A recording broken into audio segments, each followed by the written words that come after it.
С сегодняшнего дня в силу вступили поправки к Конституции России. Соответствующий указ накануне подписал президент Владимир Путин. А сегодня в рамках всероссийского проекта «Мы вместе» в субъектах страны провели флешмоб. Наша республика в их числе. Подробнее материал Георгия Дзапарова. В 8 утра 30 всадников с флагами России и Осетии одновременно направились от мемориала Славы в сторону проспекта Коста. Большинство в национальных костюмах.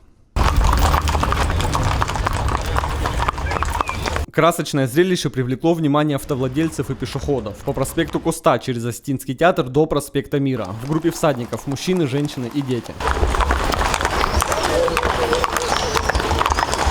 На центральной площади Владикавказа всадников встретили представители молодежки ОНФ и волонтеры-медики. Участник ансамбля «Кубады» Валерий Куроев обратился к собравшимся на остинском языке, отметив важность принятых поправок к Конституции. Кульминацией праздника стал танец.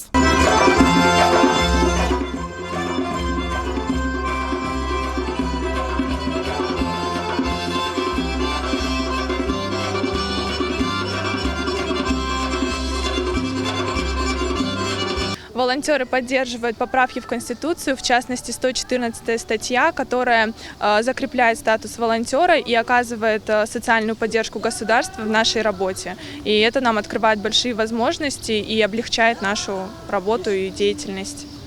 Ну а в целом, вот такое представление устроено на площади Свободы, как понравилось? Очень понравилось, было эффектно, лошади очень красивые.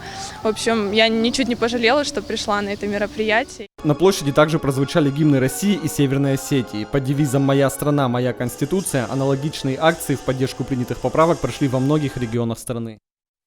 Георгий Дзапаров, Хета Гапоев, Новости Осетии.